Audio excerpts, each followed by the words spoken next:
अस्सलाम वालेकुम नाज़रीन, मेरा नाम असद नवीद है और मैं आपको तालीम स्पेशल में खुशामदीद कहता हूँ। नाज़रीन, कलम और किताब ये दो ऐसी चीजें हैं जिसपे अगर इंसान अपना अमल करने लग जाए या इनका सहारा लेने लग जाए या इन पे ही अपनी जिंदगी डिपेंड करने लग जाए तो इंसान जमीन से फर्श तक बड़ी आसानी से जा सकता है और तरक्की की हद तक।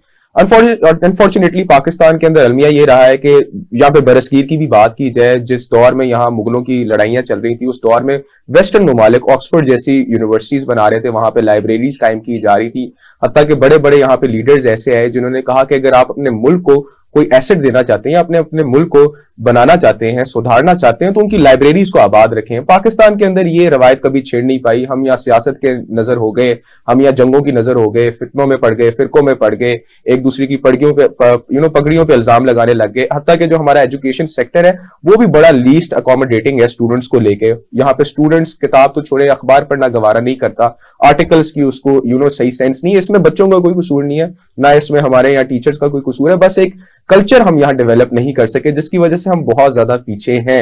इंटरनेशनली अगर देखा जाए तो इंटरनेशनली किताबों की बहुत ज्यादा अहमियत है, उस्तादों की बहुत ज्यादा अहमियत है। जिस मुल्क में उस्ताद और किताब की अहमियत खत्म हो जाए, फिर मेरा ख्याल है, मुझे अपने मुंह से तो कहता अच्छा नहीं लग रहा है, लेकिन पाकिस्तान जैसी सूरत हाल हो जाती जहां पे वडेरों की इज्जत की जाती है, करप्ट अफसरों की इज्जत की जाती है और लैक ऑफ नॉलेज बहुत ज्यादा है। हमें अपने राइट्स का भी नहीं पता, हमें यह भी नहीं पता कि हमारा आइन, हमारा दस्तूर हमारे लिए किन किन चीजों को सिक्योर करता है। उसकी वजह सिर्फ यही क्योंकि हम तालीम से दूर हैं और खास तौर पे किताब से दूर हैं। अगर हम अपनी इस्लामिक प्रिंसिपल को ही देखें तो अल्लाह ताला ने कुरान को हमारे पे नाजिल किया और उसको हमारे ईमान का हिस्सा बनाया। जो शख्स कुरान को इस तरह से नहीं देखता तो आई गेस उसका ईमान भी मुकम्मल नहीं है। और ये किताब सिर्फ एक किताब नहीं है, ये एक बहुत बड़ा एसेट है। ये सोना चांदी जिन मटेरियलिस्टिक चीजों में आजकल पड़े हुए, मेरी नस्ल के या मेरे एज ग्रुप के लोग पढ़े हैं। हम सोशल मीडिया में बहुत ज्यादा चीजें देखते हैं, घंटों गुजार देते हैं सोशल मीडिया में, लेकिन किताब का एक सफा पढ़ना गवारा नहीं करते। और शायद एक यही वजह है कि हम एक मॉरल कोलेजर की तरफ जा रहे हैं, मॉरल डिजास्टर की तरफ जा रहे हैं। लेकिन इस माहौल में भी पाकिस्तान जैसे मुल्क में, लाहौर जैसे शहर में कुछ लोग ऐसे पाए जाते हैं जिनको वाकई किताबों की अहमियत का पता है और इस हद तक का पता है कि एक बहुत बड़ा उन्होंने एक्सपो एक बहुत बड़ा इंटरनेशनल एरेना में किताबों का ये एक मजमुआ इकट्ठा किया और जिसको आप कह सकते हैं बुक फेयर, एक ट्रस्ट के तौर पे ये एक काम कर रहे हैं। दुनिया जहां से किताबें आएंगी, दुनिया जहां से किताबों को मोहब्बत करने वाले लोग वहां पे पाए जाएंगे और एक ऑर्गेनाइज तरीके में बुक फेयर कंडक्ट किया जाएगा। मैं तारुफ करवा देता हूं उन लोगों का आपसे जो ये ट्रस्ट जो इंटरनेशनल फेयर कंडक्ट कर रहे हैं। हमारे साथ सलीम ए मलिक साहब इस वक्त यहाँ पे मौजूद हैं। ये चेयरमैन है Lahore international book fair trust के।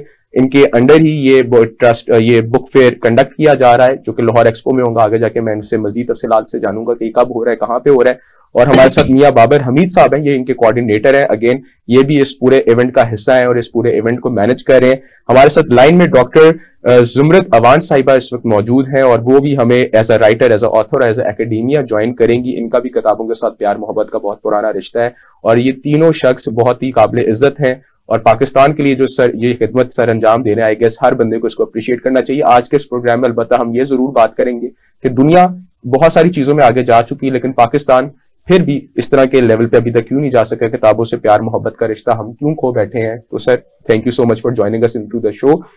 मलिक साहब, सलीम साहब, आपसे हम शुरू करेंगे।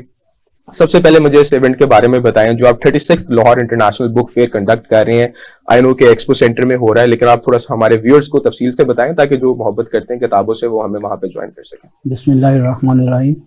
बहुत शुक्रिया जनाब, और इस प्रोग्राम के लिए बुलाने का भी बहुत शुक्रिया, क्योंकि इस सोसाइटी में किताब वाले की कोई अहमियत नहीं और ना कोई अहमियत देने के लिए तैयार है।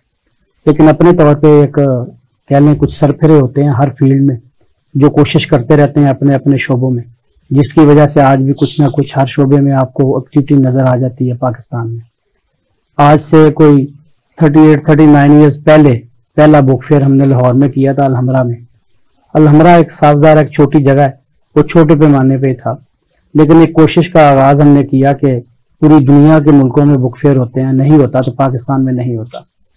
तो गालबन 86 था, 86 से लेके आज तक सिर्फ 2 साल ऐसे कुछ वजूहात थी जिसकी बिना पे बुक फेयर नहीं हो सके, और इस साल इंशाल्लाह 36th एडिशन इसका होने जा रहा है। अब ये कई सालों से एक्सपो सेंटर लाहौर में हो रहा है और इस साल भी इंशाल्लाह 1 मार्च से लेके 5 मार्च तक होगा। ये हमारे लिए एक ब्लेसिंग थी कि लाहौर में एक्सपो सेंटर जैसी जगह को किताबों के लिए हमें कवर्ड प्लेस चाहिए थी, वो एक्सपो सेंटर की शक्ल में हमें मिल गई और हम इसे लेके अब आगे चल रहे हैं।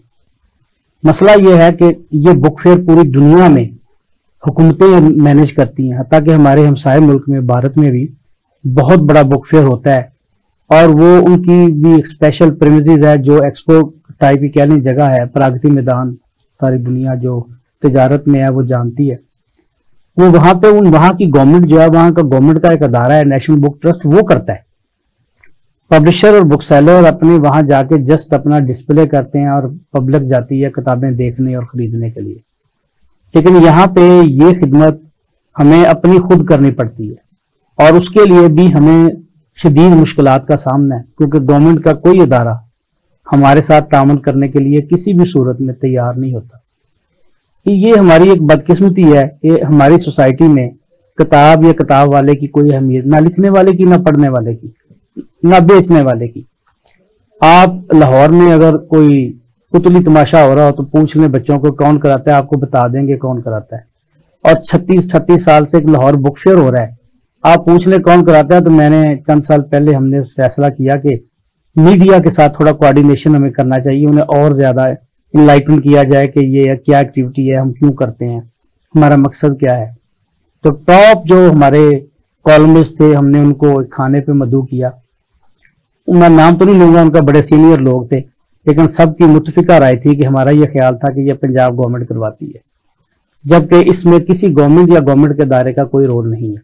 रोल तो दूर की बात है, हमारे साथ कोई तामन करने के लिए भी तैयार नहीं। ये बहरहाल एक बदकिस्मती की थोड़ी सी दास्तान है, लेकिन अल्हम्दुलिल्लाह हम इस बात पे शुक्रगुजार हैं लाहौर के अवाम और इर्द गिर्द के शहरों के कि ये हर साल बुक फेयर होता है और एक बड़ी तादाद में लोग इस बुक फेयर में शामिल होते हैं और किताबें खरीदते हैं, और किताबों वालों की, ऑथर्स की, बुक सेलर्स की, पब्लिशर्स की हिम्मत अफजाई में उनकी मदद करते हैं, जिसकी वजह से ये सिलसिला चल रहा है। बिल्कुल sir, thank you so much. और मैं आपको वाकई अप्रिशिएट करूंगा जिस तरह से आपने एक्सप्लेन किया। अलमिया तो है ही है हुकूमत की जानिब से, लेकिन आप लोग जो खिदमत सर अंजाम दे रहे हैं इसके लिए आपको अप्रिशिएट करना चाहिए। सर मियां बाबर साहब, आपकी जानिब आता हूँ। मुझे अगेन थोड़ा सा इवेंट के बारे में बताएं, हमारे व्यूअर्स को बताएं, इसकी इंपॉर्टेंस के बारे में बताएं, किस तरह की वहां पे किताबें होंगी, क्या क्या वहां पे देखने को मिलेगा। और ये आपका इवेंट चलना है 3 से लेके 5 तक। इस इवेंट के बारे में यकम से 5 तक, लेट मी करेक्ट दैट, 1 मार्च से लेके 5 मार्च तक ये चलेगा। 4 दिनों के अंदर का ये इवेंट है, तकरीबन 5 दिनों का। तो क्या क्या इसमें हमें देखने को मिलेगा? जी, बिस्मिल्लाहिर्रहमानिर्रहीम। स्पेशल टीवी का शुक्रिया कि उसने एक अहम मौजू के ऊपर ये प्रोग्राम का आगाज किया है। इसमें यूं है कि ये 5 रोज का ये बुक फेयर है, और इसको हम इंटरनेशनल इसलिए कहते हैं कि इसमें दुनिया भर से जो पब्लिशर हैं वो थ्रू अपने रिप्रेजेंटेटिव यहाँ आते हैं, अपनी किताबें डिस्प्ले करते हैं। और एक वक्त तो था कि यहाँ तकरीबन 40 से 50 पब्लिशर मुख्तलिफ ममालिक के यहाँ आते रहे, क्योंकि अभी ये सब जिस तरह ये कोरोना के बाद कसाद बाजारी है और सारे मामला जिस तरह मुश्किल हो गए हुए हैं, तो उस वजह से इस साल भी कुछ हमारे बैरून से लोग आ रहे हैं, यानी जो अपनी यहाँ डिस्प्ले कर रहे हैं। तो इसका मेन मकसद यही है कि एक छत के नीचे लाखों टाइटल होते हैं, लोगों को 5 दिन, और ये सुबह 10:30 बजे से लेकर रात 10 बजे तक ये चलता है, यानी इसमें बड़ा टाइम होता है। और लोग बड़ी ही आजादाना माहौल में, बड़े ही अच्छे माहौल में आके अपने मर्जी की किताबें, जो एजुकेशन के अलावा हर तरह के टॉपिक्स के ऊपर जो भी दुनिया में इस वक्त रिक्वायरमेंट होती है, और लेटेस्ट से लेटेस्ट करंट एडिशन भी उसमें वहां मौजूद होते हैं। और दूसरी ये बहुत अच्छी बात हमने ये की हुई है, क्योंकि हम बाकायदा एक रजिस्टर्ड बॉडी हैं, और इंटरनेशनल पब्लिशर एसोसिएशन जो कि एक दुनिया का बहुत बड़ा वेल रिनोन्ड अदारा है, उसके साथ हम रजिस्टर्ड हैं, हम उसके मेंबर हैं। तो हम यहाँ किसी भी पायरेटर को हम यहाँ रिप्रेजेंटेशन नहीं करने देते, ताकि जो हक है अदारे का और जो ऑथर का वो भी उनको मिले, ताकि उनकी हौसला अफजाई हो। नए से नए लोग लिखने की फील्ड में हैं, उनको उनकी मेहनत का मुआवजा मिले, पब्लिशर को उसकी काविश का मुआवजा मिले, और अवाम तक एक अच्छी काविश पहुंच सके, उनको नॉलेजफुल लोगों को मिल सके। और इसके अंदर हमने एक बहुत अच्छा बच्चों के लिए खास तौर पे हमने एक कोना मुख्तस किया है, जिसको हम लिव फाल कहते हैं। ये एक्टिविटी कॉर्नर है सॉरी, यहाँ तकरीबन सारा दिन बहुत सी बच्चों की दिलचस्पी की चीजें जो हैं वो यहाँ चलती रहती हैं, जिसमें मैजिक शो होता है, बच्चों के कंपटीशन होते हैं, जिसमें उनकी तकरीरें होती हैं, कलर कंपटीशन होते हैं, यानी कलरिंग करते हैं, कहानियां सुनाते हैं। एक बल्कि बड़ा अच्छा नानी कहानी, उसमें वो बहुत अच्छे अंदाज से एक खातून जो बच्चों को मॉरल कहानियां सुनाती हैं, होती तो वो यंग है हमारी बेटियों जैसी, तो वो नानी बनी होती हैं। इसी तरह 2-3 कॉमेडियन है, फिर मैजिक शो है, फिर उसके बाद मुख्तलिफ ऑथर्स जो हैं या मुख्तलिफ अदारे जो हैं जो वहाँ रिप्रेजेंट करना चाहते हैं अपनी कोई किताब, बुक लॉन्चिंग है, यहाँ बुक लॉन्चिंग भी अक्सर हमारे उस प्रोग्राम के दौरान होती हैं। हमारे पास 1-2 हाल होते हैं जहां हम लोगों की हौसला अफजाई करते हैं कि अगर किसी ने अपनी बुक लॉन्च करनी है वो आए, और इस मौके पे तकरीबन बहुत से इदारों के जो रिनोन्ड ऑथर हैं वो वहां मौजूद होते हैं, वो आते हैं, लोगों को ऑटोग्राफ देते हैं, अपनी किताबें ऑटोग्राफ के साथ पेश करते हैं। बड़ा एक आनंद होता है कि आप ऑथर की किताब जो है उसके ऑटोग्राफ के साथ आप लें। तो इस तरह की बेशुमार एक्टिविटीज होती हैं जो यानी वहां सारा दिन अगर आप वहां अपना गुजारना चाहें तो इल्म भी है, फन भी है और मजा भी है, हेल्दी एक्टिविटी और माशरे के लिए अच्छी। ठीक है, इसी के साथ हम डॉक्टर जमरत साहिबा की जानिब जाती हैं, हमें लाइन पे उन्होंने ज्वाइन किया है। डॉक्टर साहिबा, आप ऑथर भी हैं, राइटर भी हैं, एकेडेमिया से भी आपका ताल्लुक है, कैसे आप इस इवेंट को देखती हैं, कितना बेनिफिशियल होगा हमारी सोसाइटी के लिए, यंगस्टर्स के लिए, राइटर्स के लिए, ऑथर्स के लिए? How do you see this? के लिए जो हुकूमती सपोर्ट है या मुख्तलिफ इदारों की जो कंट्रीब्यूशन है वो बहुत जरूरी है। साथ साथ मैं आपसे प्लीज, आइए, बड़ा ही सेंसिटिव मौजू आपने आज छेड़ा है और मेरे पास इतना कुछ है इसके ऊपर कहने के लिए। सबसे पहले मुझे ये बात बताएं कि क्या हमारे जो यूनिवर्सिटीज के अंदर लाइब्रेरियां मौजूद हैं वो भी फुली इक्विप्ड हैं और क्या वो कंड्यूसिव एनवायरनमेंट प्रोवाइड करती है स्टूडेंट्स को कि उनका दिल करे वहां आकर वो पढ़ें। इसकी एक मैं छोटी सी मिसाल दूंगी। मैं खुद लाइब्रेरी ऑफ कांग्रेस में गई हूँ वॉशिंगटन डीसी में 10 डेज रिसर्च प्रोग्राम्स के अंदर, तो मैंने वहां पर जो वहां का माहौल देखा और जिस तरीके से वो इक्विप्ड है लाइब्रेरी, जितनी वहां फैसिलिटीज हैं, उस हिसाब से तो हमारे मुल्क की लाइब्रेरियां बहुत पीछे हैं। और खास तौर पे जो बजट का हिस्सा बच जाता है यूनिवर्सिटियों के अंदर भी, वो भी बड़ी ही मुश्किल से और बड़ी तकलीफ दे उनके लिए होता है कि ये अगर लाइब्रेरी को दे दिया जाए।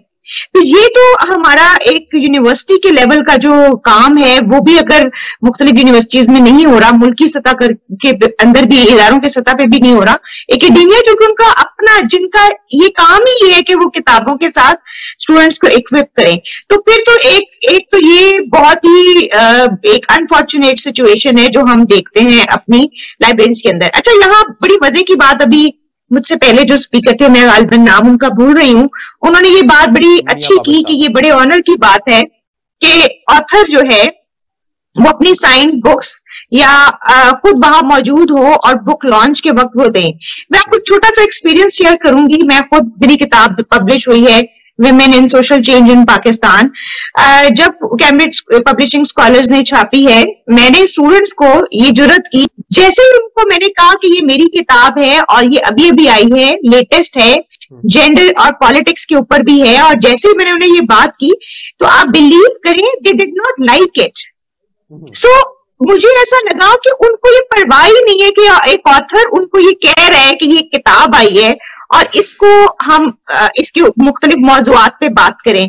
तो ये एक माशरती रवैया है किताबों की तरफ। मैं आपको ये बता दूं, हम बुक फेयर अरेंज तो करते हैं और हम कर भी रहे हैं और हमें करना भी चाहिए, लेकिन साथ साथ क्या कर रहे हैं, क्या इजी इंफॉर्मेशन, किताब जितनी भी असाइनमेंट्स हैं उसमें सारी इंटरनेट बेस्ड बुक चीजें डाल देते हैं और किताबों के सोर्सेज उसमें कम होते हैं। और उसको चेक करते हुए टीचर्स को भी ये चाहिए कि जब वो ग्रेड कर रहे हैं तो उन्हें कहें, भाई ये किताब आपने किताबें सोर्सेज में आपने डाले हैं रेफरेंसेस में, ये नहीं। तो मुझे लगता है अभी जो किताब से मोहब्बत है हमारी, वो उस तरीके से हम डेवलप नहीं कर सके जिस तरीके से हमें करनी चाहिए थी। डिजिटल मीडिया ने, अगेन आपने बड़े अच्छे पॉइंट्स सामने रखे हैं व्यूअर्स के लिए भी, क्योंकि एक बैड रीडिंग कल्चर पाया जाता है पाकिस्तान के अंदर। इंडिया की बात नहीं करते, बांग्लादेश की नहीं बात करते, हम भी इसी खत्ते का हिस्सा है, लेकिन again bad reading culture. Salim Malik साहब, आपकी जानिब आऊंगा, आपसे ये पूछना चाहूंगा कि ये आजकल की तो बात है नहीं कि हम इस रीडिंग कल्चर को अडॉप्ट करें। पाकिस्तान में मैंने कभी नहीं पाया कि हम लाइब्रेरीज का रुझान करते हो, पहले शायद करते होंगे, मशहूर लाइब्रेरीज होती थी, कभी ना कभी चले जाते थे, लेकिन हम उस कल्चर को अडॉप्ट मुकम्मल तौर पे कर नहीं सके। आज हम ना पार्कों में जाते हैं ना लाइब्रेरीज में जाते हैं, हेल्दी एक्टिविटीज वैसी नहीं है। क्यों हमने ये एलिमेंट अपनी सोसाइटी से निगलेक्ट किया है या मिस किया है? ये क्यों का जवाब तो मेरे पास नहीं है, क्योंकि हम सब इसके जिम्मेदार हैं। हमने खुद इसको छोड़ा है, धक्का मार के अपनी जिंदगियों से निकाला है। किताब, मुसलमान का तो जो दीन है वो स्टार्ट ही किताब से हुआ है, और लफ्ज इकरा से शुरू हुआ है, पढ़। हमें पढ़ने की तलकीन की गई है रब ताला की तरफ से भी। लेकिन हमने पढ़ना और लिखना दोनों ही छोड़ दिया हुआ है। और ये बुक फेयर का बुनियादी मकसद ये था, हमें ये बड़ा शिद्दत के साथ महसूस हो रहा था कि दिन ब दिन हमारी जो लाइफस्टाइल है बदल गया है और जो चंद लोग किताबें पढ़ने वाले थे वो भी मादूम होते जा रहे हैं। उसके बाद हमने चंद दोस्तों ने, जिसमें खास तौर पे हमारे एक साथी थे जुबैर सईद साहब, पीएलडी के जो ओनर थे, वो अनफॉर्चुनेटली पिछले साल जनवरी में 1 साल हो गया उनको, उनकी डेथ हो गई। मैं था, हमारे को बाबर हमीद साहब, एक तो और दोस्त फैसल साहब, फैसल पब्लिशर्स वाले, और एक चंद और साथी थे जिन्होंने मिलकर फैसला किया कि हम बाकी दुनिया की तरह, हमारा बुक फेयर तो होता है अलहमरा में, लेकिन इसको बढ़ाएं ताकि लोगों को अट्रैक्ट किया जा सके किताब की तरफ, और जिस तरीके से भी उनकी हौसला अफजाई की जा सकती है। तो ये जो एक इल्जाम कह लें कि जी किताब बड़ी महंगी है, हालांकि मैं इस बात को बीइंग पब्लिशर मैं जानता हूं कि किताब क्यों महंगी है। दुनिया में हर चीज महंगी है, तो लेकिन पाकिस्तान में इतराज यही होता है कि किताब महंगी है। बर्गर हम लेते हैं 1200 रुपए का, 1 सेकंड में बच्चे को लेके देते हैं, लेकिन जब किताब की बारी आती है तो वो 300-400 रुपए की भी हो तो माँ बाप को भी वो किताब बड़ी महंगी लगती है। तो हम एक ऐसा एनवायरनमेंट लेके आए जहां हमने अपने पब्लिशर्स, लोकल खास तौर पे जो पाकिस्तानी पब्लिशर्स हैं, उनको फ्री एक हैंड दिया कि आप जिस मैक्सिमम डिस्काउंट पे लोगों को किताब दे सकते हैं दें। यहाँ ये जो बुक फेयर है इसका मकसद कमाना है ही नहीं, इसका मकसद ही एक है कि हमने किताब को प्रमोट करना है, किताब को लोगों के घरों के अंदर पहुंचा के आना है। चुनाचे यहाँ पे 50-60% तक लोग डिस्काउंट दे रहे होते हैं, यहाँ कोई कमाने के लिए नहीं आता लाहौर बुक फेयर में। हमारा मकसद ही एक होता है कि किताब लोगों के हाथों में, लोगों के घरों में दाखिल हो जाए किसी तरीके से। हम बड़ी हद तक उसमें कामयाब हुए हैं, उस हद तक तो नहीं जितनी हमारी आबादी है, लेकिन एक ट्रेंड हमने लाहौर में बना दिया है। अब पूरा साल जो किताब से मोहब्बत करने वाले लोग हैं, गो वो थोड़े हैं, लेकिन वो इंतजार करते हैं इस इवेंट का, और बुक फेयर के ऊपर सीन देखने वाले होते हैं कि बूढ़े बूढ़े लोग भी बेचारे, उनसे इतना वजन उठाया नहीं जाता जितनी वो किताबें खरीद लेते हैं कि साल में ये मौका ऐसा आता है जहां उन्हें बहुत ज्यादा डिस्काउंट मिलता है कि पूरे साल का अपना कोटा वो खरीदने कटे, बच्चे, ख्वातीन। तो एक हमें वो जो तासर था कि किताब कोई भी खरीदने वाला और पढ़ने वाला बाकी नहीं रहा, उसकी किसी हद तक नफी हुई है।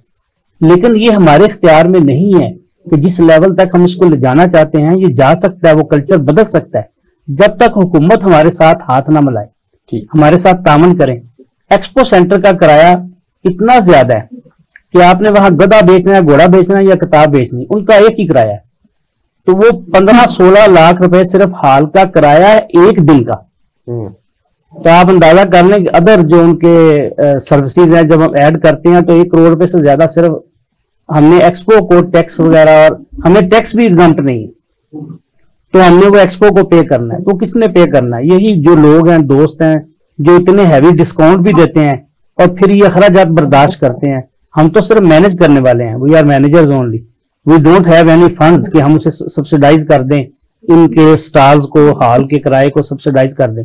लेकिन ये लोग कुर्बानी दे रहे हैं for the future of this generation कि ये जो किताब से दूर हो गई है इसको वापस लाया जाए। ठीक है सर, यहाँ पे एक छोटा सा ब्रेक ऐड करेंगे। जब ब्रेक से वापस आएंगे तो गुफ्तगू करेंगे कि पढ़ाई के ये किताब के साथ अपना लव अफेयर हम कैसे कंटिन्यू कर सकते हैं, एटलीस्ट रिकनेक्ट कैसे कर सकते हैं, और स्टेट लेवल पे हमारी क्या मदद की जा सकती है, इंडिविजुअल लेवल पे क्या की जा सकती है। चले, अगर किताब महंगी तो ऑनलाइन प्लेटफॉर्म्स भी बढ़े, लेकिन हम फिर भी नहीं पढ़ते, क्या वजूहात है, इस पे जरा डिस्कशन करेंगे। एक छोटा सा ब्रेक लेते हैं, ब्रेक से वापस आएंगे, गुफ्तगू को जारी रखते हैं।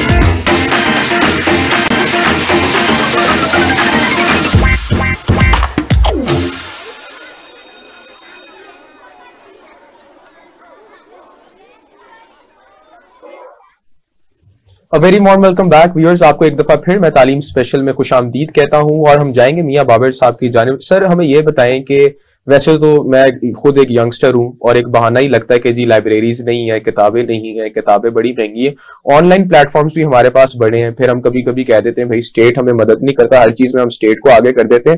इंडिविजुअल लेवल में हम अपना लव अफेयर किताबों के साथ कैसे कनेक्ट कर सकते हैं और स्टेट भी हमारी इसमें क्या मावनत कर सकता है, अगर आपका व्यू दिया जाए।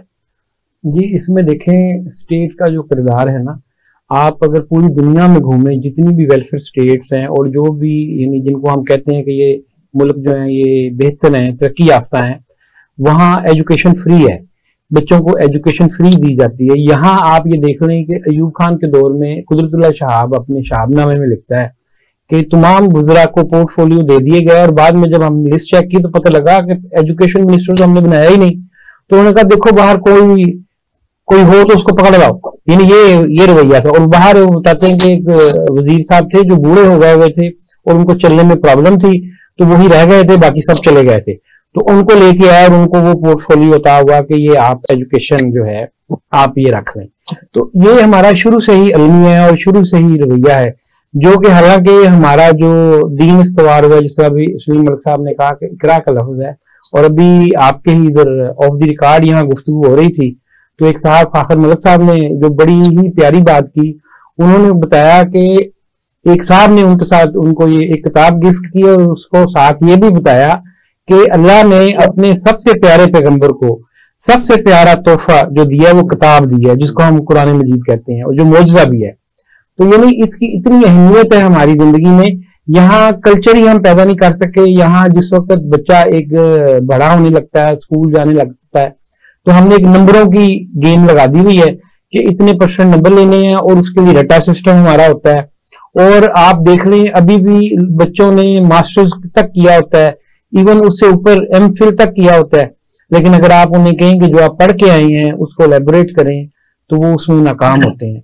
उसकी मेन वजह यही है कि हमारा कल्चर ऐसा बन गया है कि हम एक रटू तोता बन के अपने पेपर तो पास कर लेते हैं, अच्छे नंबर तो ले सकते हैं, लेकिन जो इसका असल काम है कि हम इल्म को जो अपने अंदर जज़ब करें, उससे कुछ सीखें, अपनी जिंदगी को कोई बेहतर अंदाज से संवारें और उस इल्म का फायदा दुनिया को पहुंचाएं। जब तक मुसलमान इल्म सीखता रहा उसने दुनिया में तरक्की भी की और उसने दुनिया पर हुकूमत भी की। लेकिन जब हम रोटी के चक्कर में फंस गए और हम गुलामी के चक्कर में फंस गए तो हमने अपनी तालीम को खो दिया, हमने अपने मेयारात बदल दिए। इस वक्त भी अगर हम अपनी किताबों को अपने सामने रखें, हम उससे सीखने की कोशिश करें, क्योंकि आप ये देखें कि एक किताब जो होती है एक ऑथर की जिंदगी का निचोड़ होती है। उसने जो भी अपना सीखा होता है 30-40 साल का तजुर्बा होता है। आप कुछ सफात पढ़ के उसके पूरे इल्म को अपने अंदर जज़ब कर सकते हैं, तो इसकी अहमियत से तो कोई इनकार है ही नहीं। तो इसके अंदर रीडिंग हैबिट्स जो हमने अपनी डेवलप करनी है, इसमें घरेलू माहौल और उस्ताद कराम इन दोनों का बहुत किरदार है। अब हम अपने बच्चों को शुरू से ही हमने ट्रेन किया, तो अल्हम्दुलिल्लाह आप आके देखें तो मेरा ख्याल है हमारे बच्चे एक हफ्ते में 2-2 बुक्स भी खत्म कर जाते हैं। उनको हर टॉपिक पे वो जाते हैं, वो किताबें खरीदते हैं। क्यों? हमने उनको छोटे होते से उनके हाथ में किताब पकड़ा दी। बड़ा अच्छा सर आपने पॉइंट बोला है, मैं इसी को बल्कि कंटिन्यू करता हूँ, सलीम साहब की जानिब वापस आता हूँ। सर सबसे ज्यादा ताल्लुक तो किताबों का या पढ़ने लिखने का स्टूडेंट्स ही होता है गैस, उसके बाद फिर बुढ़ापे में रिटायरमेंट। वैसे तो पढ़ना तो आपकी सारी जिंदगी ही चाहिए, लेकिन जो हमारे स्टूडेंट्स हैं, यंगस्टर्स हैं, वो किताबों से बहुत ज्यादा दूर है। चले आपको पब्लिक लाइब्रेरीज नहीं नजर आती, लेकिन तकरीबन हर यूनिवर्सिटी में लाइब्रेरी पढ़ी जाती है। कैफे में आपको ज्यादा रश नजर आएगा, लेकिन लाइब्रेरीज आपको वहां पे बिल्कुल खाली नजर आएंगी। क्या वजह नजर आती है आपको? हमारी बदकिस्मती ये है कि हमारी हर शोबे में बुनियाद ही गलत है। पूरी दुनिया में बच्चों को प्राइमरी स्कूल से किताब के साथ जोड़ा जाता है, बाकायदा डेली, किसी हफ्ते में एक दिन, महीने में एक दिन नहीं, रोजाना जैसे बाकी सब्जेक्ट के पीरियड होते हैं इस तरह एक लाइब्रेरी पीरियड होता है और बच्चों को वहां पे लाजमी तौर पे किताब दी जाती है और उन्हें कहा जाता है पढ़ें, बैठ के पढ़ें, नहीं पढ़ सके आप ये दर्ज करवा के घर ले जाएं। और अगले दिन टीचर पूछता है कि जो कल किताब लेके गए थे किसने पूरी पढ़ ली है, उसमें क्या पढ़ा बताएं। इस तरह वो बच्चा जो है उसका इंटरेक्शन किताब के साथ क्लास 2-3 से शुरू हो जाता है, बल्कि वो तो प्रेप क्लास से चाहे कलरिंग से शुरू कराएं, आपके हाथ में किताब पेंसिल दे देते हैं कि चलो कलर करो, आपको पता चले किताब का आपकी जिंदगी में क्या ताल्लुक है। हमने वो कल्चर हमारे अल्हम्दुलिल्लाह प्राइमरी स्कूल तो खैर बिल्डिंग 4 दीवारी लैटरिन नहीं है, टीचर्स के लिए बैठने की, बच्चों के बैठने की जगह नहीं है, लाइब्रेरी कहाँ से बनानी है। हाई स्कूल जहाँ शानदार बिल्डिंग मौजूद है शहरों में खास तौर पे, वहां पे लाइब्रेरी अव्वल तो होती नहीं, अगर लाइब्रेरी है तो उसको मुस्तकिल तौर पे ताला लगा होता है। आपको लाइब्रेरी से किताब इशू करने का कंसेप्ट ही नहीं है हाई स्कूल में, शहरों में भी। मैं खुद अपनी मिसाल दे सकता हूँ कि मैं कॉलेज में था तो मैंने लाइब्रेरी से किताब सिलेक्ट की, तो मैं लेके लाइब्रेरियन साहब के पास गया तो कहते तेरी 200 रुपया सिक्योरिटी है, तेन मैं 2000 रुपए की किताब इशू कर दें। जब ये कंसेप्ट है आपके यहाँ कि किताब 2000 रुपए की से शेल्फ में रहना चाहिए, स्टूडेंट ले गया तो वापस नहीं लाएगा, ना लाए वापस। किताब जो चोरी करेगा, अगर वो पढ़ने के लिए चोरी करता है तो ये चोरी भी जायज है। लेकिन हमने तो यहाँ किताबों अव्वल तो खरीदते नहीं, इदारे भी उनके बुरे हालात हैं, पैसे नहीं, खरीदते हैं तो शेल्फों में बंद करके ताले लगा देते हैं। तो हमें इसका आगाज प्राइमरी स्कूल से करना पड़ेगा। आपका पूरा प्राइमरी स्कूल का करिकुलम और उसका कल्चर दोनों बदलने पड़ेंगे। प्राइमरी स्कूल का टीचर हम मैट्रिक पास और चंद कोर्स करवा के लगा देते हैं, जो तबाही है कौम की। प्राइमरी स्कूल का टीचर मास्टर लगाएं, MA PhD लगाएं, हेड मास्टर प्राइमरी स्कूल में, उनके जिम्मे लगाएं कि इन बच्चों की तरबियत कैसे करनी है। आगे जाके आपको इतने पढ़े लिखे टीचर्स की जरूरत नहीं होती, उन्होंने जस्ट एक इंस्ट्रक्टर का रोल प्ले करना होता है। बच्चे की तरबियत तो आपने प्राइमरी स्कूल में करनी है और वही आप उसको स्पॉइल कर रहे हैं, तो हमें बुनियादें तब्दील करनी पड़ेंगी। ठीक है, हम डॉक्टर साहिबा की जाने वापस जाते हैं, हमें लाइन पे भी इन्होंने ज्वाइन किया है। मैम थोड़ा ये बताइएगा कि अगेन आप एक इंस्टीट्यूट के साथ भी अटैच्ड है, आपका स्टूडेंट्स के साथ भी ताल्लुक है, ये ज्यादा बड़ा मसला हमारे एजुकेशन सेक्टर के अंदर है जहां पे स्ट्रक्चरल रिफॉर्म्स अगेन आने की जरूरत है। हम रट्टा सिस्टम क्रैमिंग में ज्यादा बिलीव करते हैं, मैट्रिक तक हमने सिर्फ रटना है, किताबों की तरफ हमारा रुझान नहीं है, या अगेन ओवरऑल पूरी सोसाइटी इस तरह से है, ना घरों में हमें ये पढ़ने पढ़ाने का कोई कॉन्सेप्ट पाया जाता है, ना बच्चे इसके अंदर अपना इंटरेस्ट दिखाते हैं, और अगेन एज अ सोसाइटी हम इसमें कोलैप्स कर चुके हैं। बेसिक कहां से आपको यहाँ पे लूप होल्स नजर आते हैं? देखिए, सबसे पहले मैं आपको ये दोबारा याद करा दूं, मुझे पता है सबको पता है, लेकिन जो किताब है वो एक इंसान, एक स्टूडेंट के जेंटल एस्पेक्ट ऑफ पर्सनालिटी को इनहेंस करता है। जेंटल एस्पेक्ट जब मैंने ये कहा है तो मेरा मकसद ये है कि सबसे पहली जो दरसगाह है वो तो घर है ना, माँ की गोद है। तो जब माँ की गोद है तो मुझे आप ये बताएं, जब आप बच्चे को सिरिलैक खिलाते हुए साथ में एक वो लगा देंगे, वीडियो लगा देंगे, और वो भी कोई तालीमी वीडियोस नहीं है, आप कार्टून्स भी चले कोई लगा दें, कार्टून्स भी बड़े अच्छे अच्छे भी हमारे अब तो लैंग्वेज उर्दू लैंग्वेज में भी आ गए हैं, लोकल इन्फ्लुएंस के साथ भी आ गए हैं, लेकिन नहीं, आप उनको इस किस्म की वीडियोस लगा देंगे जिनका कोई मकसद नहीं है। फिर आप गेमें दे देंगे उनके, PS4 वो भी एक रेस है, PS4 PS5, तो मुझे आप ये बताएं उस रेस में आप उसको डाल देंगे तो आप एग्रेसिव बच्चा बनाते हैं। पहले तो आप जितने ये बीकन हाउस, मैं ये नहीं कह रही कि ये बीकन हाउस का कसूर है या किसी इदारे का कसूर है, मैं ये कह रही हूँ जब घरों में आप उनको इस तरह की गेम्स लेकर देंगे जो सिर्फ और सिर्फ 1.5 लाख की एक गेम आती है, तो मुझे ये बताएं आपने उसको पैम्पर करके इस किस्म का खराब किया, और उसमें हो क्या रहा है, उसमें फाइटिंग हो रही है, लड़ाई हो रही है, गोलियां चल रही हैं। तो आपने जेंटल एस्पेक्ट जो कि किताब कंस्ट्रक्ट करती थी वो तो होने ही नहीं दिया, वो सिर्फ और सिर्फ कोर्स बुक तक रह गया। तो अगर, और आप जिन घरों में देखें पेरेंट्स किताबें नहीं पढ़ते, उनके बच्चे भी नहीं पढ़ते। अगर पेरेंट्स को के हाथ में उन्होंने नहीं देखी तो वो आगे से कैसे उसके होगा। तो सबसे पहला तो पेरेंट्स की रिस्पॉन्सिबिलिटी बनती है, दूसरी रिस्पॉन्सिबिलिटी बनती है टीचर्स की। बिल्कुल टीचर्स को चाहिए कि अपने कोर्स पैक्स के अंदर किताबें शामिल करें। मैंने हर जिस सेमेस्टर में भी मैं पढ़ाती हूँ, चाहे पुराना कोर्स हो, मैंने अपने आप से ये वादा किया हुआ है कि कम से कम उसमें 2 नई किताबें जरूर शामिल होनी चाहिए, क्योंकि मेरा एज अ टीचर भी मैं वो पढ़ लूंगी और स्टूडेंट्स को भी उससे फायदा होगा जो रिलेटेड टू द कोर्स होगा। तो अगर आप इस तरीके से उन्हें करें और डिस्करेज करें कि अगर आप ये असाइनमेंट्स के अंदर, अगर आपकी प्रेजेंटेशंस के अंदर कोई किताब के रेफरेंसेस शामिल नहीं है तो आपके मार्क्स डिडक्ट होंगे, तो फिर ये मुमकिन है कि वो किताबों की तरफ वापस आ जाए। दूसरा एक बड़ी अहम बात है, सिर्फ और सिर्फ अंग्रेजी की किताबों के ऊपर ही फोकस ना करें, हमारी लोकल लैंग्वेजेस निगलेक्ट हो रही है। जब मैं स्टूडेंट से कहती हूँ आप लिखें तो वो अंग्रेजी में भी नहीं लिख सकते, जब मैं कहती हूँ उर्दू में लिखकर बताओ, उर्दू भी नहीं उनको आती। तो जो उनकी इलाकाई जुबानें हैं वो भी नहीं उन्हें आती, जो नेशनल लैंग्वेज है वो भी उन्हें नहीं आती। मतलब अगर आप पंजाबी बोलते हैं, पंजाबी स्पीकिंग है, तो कम से कम पंजाबी जुबान लिखनी तो आनी चाहिए आपको, पढ़नी तो आनी चाहिए, क्योंकि आप पढ़ नहीं रहे उसके ऊपर लिटरेचर। तो मेरा ख्याल है कि इसमें सबसे ज्यादा रिस्पॉन्सिबिलिटी पेरेंट्स की और टीचर की बनती है। ठीक है, बाबर साहब आपकी जाने आऊंगा वापस। वैसे तो बड़ा अनफॉर्चुनेट है कि इलेक्ट्रॉनिक रीडिंग भी आ चुकी है और जो दुनिया अब इलेक्ट्रॉनिक रीडिंग की तरफ जा चुकी है, उन्होंने पेपर रीडिंग से भी आगे जा चुके हैं, लेकिन Pakistan is the only country जो अब जंप स्टार्ट ही लेगा मेरे ख्याल से, क्योंकि उसने ये जनरेशन ही मिस कर दी कि किताबों का एक जो रोमांस होता है। हमें थोड़े से प्रोज एंड कॉन्स बताएं पहले तो इलेक्ट्रॉनिक रीडिंग के, अगर हम उसकी तरफ जाना चाहें। एक इजी एक्सेस है, फ्री में आपको सारी किताबें दस्तयाब हो जाती हैं। एट टाइम्स ऐसी किताबें जो आपको जाना पड़ता है लाइब्रेरी, इशू करवाना पड़ता है, फिर उनको वापस करवाना पड़ता है, टाइम बाउंड होते हैं। इलेक्ट्रॉनिक रीडिंग आपको ये अपॉर्चुनिटी देती है कि चलें आप उसको जब तक अपने साथ कैरी करना चाहें कर सकते हैं। What do you think about that sir? इसमें देखिए इलेक्ट्रॉनिक जो रीडिंग है, जो ई लर्निंग है, इसमें ये जाहिर है दुनिया ने बहुत तरक्की की है, लेकिन इसका मैं अपनी इंडस्ट्री के हवाले से थोड़ा तकाबल पेश करना चाहता हूँ कि जिस तरह लोग ये समझते थे कि जब ये ई लर्निंग आ गई तो बुक्स में कोई मसला ना हो जाए, किताबों की जो अशात है वो कम ना हो जाए। लेकिन आप ये देखें कि जिन माशरे अमेरिका में या अगर आप यूरोप में देखें जहाँ ई लर्निंग बहुत ज्यादा है, और वहाँ इस दफा गालबन फ्रैंकफर्ट में गालबन पूरा एक हाल था जो ई लर्निंग के, यानी उन्होंने वहां सिर्फ वही उन लोगों ने अपने आप को डिस्प्ले किया हुआ था जो ई लर्निंग में थे, यानी वो बुक्स पब्लिश नहीं कर रहे थे। तो ये है तो बहुत अच्छा ये जो है, और इसमें आपको घर बैठ के बेहतरीन नॉलेज मिल जाता है। लेकिन अभी यहाँ चंद दिन पहले ही इधर एक दोस्त बता रहे थे कि जो आंखों की जो पुतली होती है जो अंदर हमारे अल्लाह ताला ने बनाई है, वो जितनी लाइट उसको पड़ेगी उतनी वो सिकुड़ती है, और जितनी वो सिकुड़ती है उतना आपकी जो पीछे नर्व्स होती हैं उनके ऊपर जोर पड़ता है।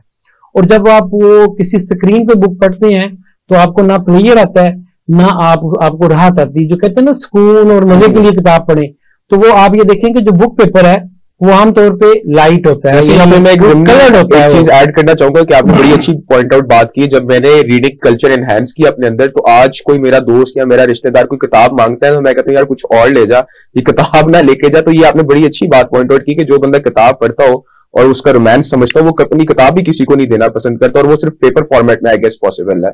पेपर देखे ना, पेपर हम बुक पेपर बोलते हैं उसको, थोड़ा सा लाइट सा कलर होता है उसका, व्हाइट नहीं होता। तो उसमें आपकी जब आंख का अपर्चर पूरा खुलता है तो पीछे आपके जो मसल्स होते हैं वो रिलैक्स हो रहे होते हैं, जो जिनको खून जा रहा होता है। तो उसमें आप जब वो पढ़ते हैं तो प्ले रीडिंग होती है। तो जो ई लर्निंग है तो बहुत अच्छी और वो इन्हांस भी हो रही है, लेकिन हमारे यहाँ क्योंकि जिस तरह उस तरह का इंटरनेट नहीं है और उस तरह के मसाइल हैं, हर बंदे के पास गैजेट नहीं है, तो अभी भी हमें, और बल्कि उन माशरों में भी जो तरक्की याफ्ता है, किताब ही प्रमोट हो रही है और वहां लाखों और करोड़ों की तादाद में बुक्स आज भी छप रही हैं। एक किताब का एक टाइटल लाखों और करोड़ों की तादाद में आज भी छप रहा है। तो ये इसका फायदा तो है, लेकिन साथ साथ ये कल्चर खत्म नहीं होगा इंशाल्लाह कभी भी। अच्छा, सलीम मलिक साहब आपकी तरफ आता हूँ। सर मुझे एक सवाल का आप जरा क्लैरिफिकेशन दें। आपका ये इवेंट हो रहा है, ये कोई मखसूस एज ग्रुप के लोग यहाँ पे आएंगे या यहाँ पे एल्डर वंस भी आ सकते हैं? बिकॉज मैं समझता हूँ किताब एक ऐसी चीज है जो हर उम्र के बंदे को पढ़नी चाहिए, किसी भी उम्र के दौर में या अदवार में जाके पढ़नी चाहिए। और हमने आई गेस एक स्टिग्मा बना ली कि अब जो किताबों का कल्चर हमने रिवाइव करना है ये सिर्फ यंगस्टर्स के लिए, बल्कि मैं तो चाहूंगा घर जाके अपने वालिद को भी क्योंकि ये 2-4 किताबें पढ़ लें, आपकी भी जिंदगी सुधर जाएगी, मेरी भी सुधर जाएगी। कोई ऐसी रिकमेंडेशंस भी है आपके पास? ऐसा बिल्कुल नहीं है। ये बच्चों का खास तौर पर हम जिक्र इसलिए कर रहे हैं कि हम अपनी एक नस्ल तो बर्बाद कर चुके हैं, हमने उनका राब्ता किताब से काट दिया, इसलिए बार बार यंगस्टर्स और बच्चों का जिक्र कर रहे हैं कि इनको कम से कम उस तरफ धकेल के दोबारा किताब से जोड़ दें। लेकिन हमारे यहाँ बच्चों से लेके बड़ों तक हर एज, हर सब्जेक्ट और हर फील्ड की किताब होती है डिस्प्ले पे। उसमें एकेडमिक भी होता है, engineering, medical, social sciences, religion पे किताबें, इस्लामिक हिस्ट्री पे किताबें, जनरल हिस्ट्री पे किताबें। ये नहीं है कि सिर्फ बच्चों के लिए होता है, फिक्शन, नॉन फिक्शन, हर तरह की, इंग्लिश, उर्दू, पंजाबी का एक स्पेशल पब्लिशर डिस्प्ले करता है हर दफा वहां पे, जो पंजाबी कल्चर को वो प्रिंट कर रहे हैं, मुख्तलिफ हमारी जो हिस्ट्री है पंजाबी कल्चर की वो किताबें। तो हर एज ग्रुप और हर बंदे के लिए वहां ना कोई दिलचस्पी की चीज मौजूद है। ये सब के लिए है। हम इसलिए कहते हैं कम माल कि ये आए, सबके लिए। बिल्कुल सर, बल्कि हमें अपना प्लेटफॉर्म यहाँ पे इसी वजह से स्पेशल टीवी का भी शुक्रगुजार हूँ कि हमें इस तरह के टॉपिक्स उजागर करने का अगेन एंड अगेन मौका दिया जाता है। डॉक्टर साहिबा, आपकी तरफ वापस आऊंगा। एक क्वेश्चन जो मेरे दिल में आ रहा था वो ये था कि किताबों की तरफ क्या किसी को आने पे कायल किया जा सकता है, या ये आउट ऑफ सर्कमस्टेंसेस होते हैं, या it's just part of the culture again? क्योंकि यहाँ पे हम बात करें कि हमें अपने एकेडमिया के अंदर या अपने करिकुलम के अंदर किताबों का रुझान पैदा करने की जरूरत है। एक दो किताबें वहां पे ऐड करेंगे तो शायद आहिस्ता आहिस्ता हम इवेंचुअली एक पूरी सोसाइटी के अंदर उसको इंडल्ज कर दें। लेकिन क्या किताबों की तरफ किसी को कायल किया भी जा सकता है, जस्ट सिंबॉलिकली या सिलेबस के अंदर ऐड किया, कि वैसे इसके कोई और तरीकेकार होता है? What do you think? नहीं, बिल्कुल ला सकते हैं, क्यों नहीं ला सकते। जिस तरह पेरेंट्स की मैंने बात की है, पेरेंट्स के अंदर से हैबिट डेवलप हो सकती है और उसके बाद वो स्टूडेंट्स के लिए हमेशा अपने बच्चों के लिए कहते हैं कि जी हमारे महीने में हमने एक दिन फैमिली टूर करना है लाइब्रेरी का, और वहां से हम लोगों ने अपनी अपनी किताबें लानी है and we will share what we have brought from there. तो ये तो पेरेंट्स कर सकते हैं। टीचर्स की भी मैंने मिसाल दी है, टीचर्स अपने करिकुलम के अंदर कुछ ऐसी अमेंडमेंट्स करें जहां पर मस्ट हो किताबों का रेफरेंस देना, पढ़ाते हुए भी और असाइनमेंट्स लेते हुए भी।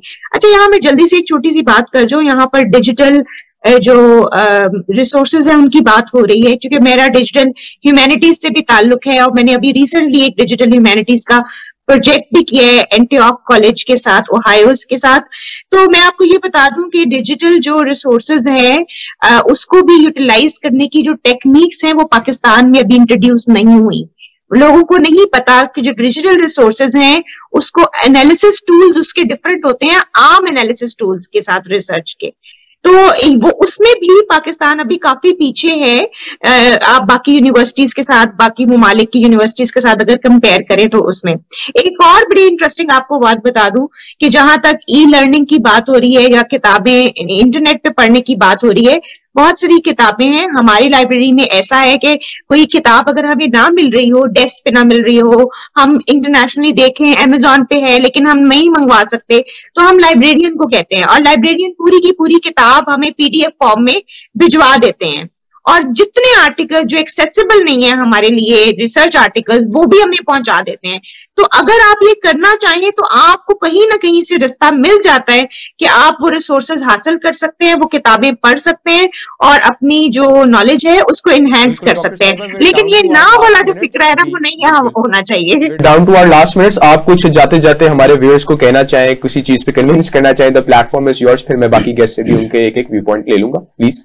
जी, मैं तो सिर्फ यही बात कहूंगी कि जो हम लोगों को एज एकेडमिशियन और इदारों को, जो यूनिवर्सिटीज हैं उनको और गवर्नमेंट को इकट्ठे कोलैबोरेट करना चाहिए इस तरह की इनिशिएटिव्स उठाने में। और ये छोटे छोटे लेवल के इनिशिएटिव्स हैं जिसके जरिए आप चीजें कर सकते हैं। और एक और बड़ी इंटरेस्टिंग बात है, हर चौक पर एक छोटी सी ट्रेवल मतलब लाइब्रेरी, छोटी सी एक कॉर्नर होना चाहिए जहां पे लोग अपनी एक्स्ट्रा किताबें जो नहीं वो पढ़ चुके हुए हैं वो वहां पर वो डोनेट कर दें। और लोगों का यही काम हो कि वहां पढ़ने के बाद खासतौर पे जो बस स्टैंड होते हैं वहां पे आप रख दें, चले एक बंदा पढ़ेगा, दो पढ़ेंगे तो वो पढ़ के जाते रहे वहीं पर ड्रॉप करके। ये एक बहुत इंटरेस्टिंग इनिशिएटिव हो सकता है। Good recommendation. बाबर साहब, आपकी जानिब जाऊंगा, वक्त बिल्कुल कम है। अगर आप हमारे व्यूअर्स को स्पेशली अपने इवेंट के बारे में आप जाते जाते मैं सिर्फ एक बात आखिर में करूंगा कि जाहिर है ये बड़ा हेक्टिक टाइम होता है, बड़ा भागदौड़ होती है।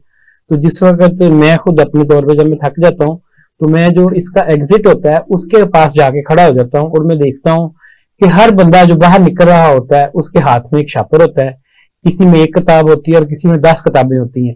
तो उससे दिल इतना खुश होता है कि यानी यहाँ लोग सिर्फ घूमने नहीं आते, सैर करने नहीं आते, यहाँ से कुछ लेके जाते हैं जिससे वो इल्म सीखते हैं और अपने ये जो हमारे पब्लिशर हैं उनको भी प्रमोट करते हैं और बुक रीडिंग को भी प्रमोट करते हैं। ये मुझे बहुत खुशी होती है और मेरी थकावट उतर जाती है। Thank you sir. सलीम साहब, प्लीज जाते जाते हमारे व्यूअर्स को इवेंट के बारे में भी आप एक दफा फिर बताते चलें और इस इवेंट के बारे में। मैं सिर्फ यही कहूंगा इस बारे में कि जिस तरीके से हमने अपने माशरे को अपने हाथों से बर्बाद कर दिया है, ग्रोहों में और फिरकों में बांट दिया है, उसको जोड़ने का सिर्फ एक ही तरीका है और वो है किताब। मैं आपको अपना वो स्लोगन भी बताना चाहूंगा जो लाहौर बुक फेयर का है, education for all and books for piece. Thank you so much. मैं अपने तीनों गेस्ट का बहुत शुक्रगुजार हूं कि आज आप हमारे शो में यहाँ पे आए और एक बड़ा इनिशिएटिव आपने अच्छा लिया है और बड़ा अच्छा एक इवेंट होने जा रहा है। जाते जाते अपने व्यूअर्स को मैं बल्कि ये कहूंगा कि ये 1 मार्च था, 5 मार्च होना है। Don't miss this event. दूसरे, अगर आप शहरों में भी हैं तो प्लीज यहाँ पे आए, आप यकीनी तौर पे इससे आपको फायदा होगा, सोसाइटी को फायदा होगा। और एक छोटी सी बात एंड पे मैं ये कहना चाहूंगा, देखिए बचपन से मैं एक बात सुनता आ रहा हूँ कि किताब आपकी सबसे अच्छी दोस्त होती है, और वाकई ये किताब आपकी सबसे अच्छी दोस्त होती है। अगर मैं अपनी जाती मिसाल लूं तो किताबों ने मेरी वाकई जिंदगी बदली। अगर आज मैं टेलीविजन स्क्रीन के आगे बैठा हूं तो पढ़ने की वजह से बैठा हूं, किताबें पढ़ने की वजह से बैठा हूं। तो अपनी जिंदगी के अंदर भी ये लाएं, अपने बड़ों को भी किताबें रिकमेंड करें, तोहफे तहाइफ के अंदर इस कल्चर को इंट्रोड्यूस कराएं, लाइब्रेरीज में जाएं और सुकून मिलेगा, जैसे मस्जिदों में मिलता है, जैसे पार्कों में मिलता है, जैसे बाकी जगहों में मिलता है। लाइब्रेरीज भी बड़ी अच्छी जगह है। तब तक अपना ख्याल रखें और इस इवेंट को प्लीज मिस ना कीजिएगा। अपना और अपनों का बहुत सारा ख्याल रखें।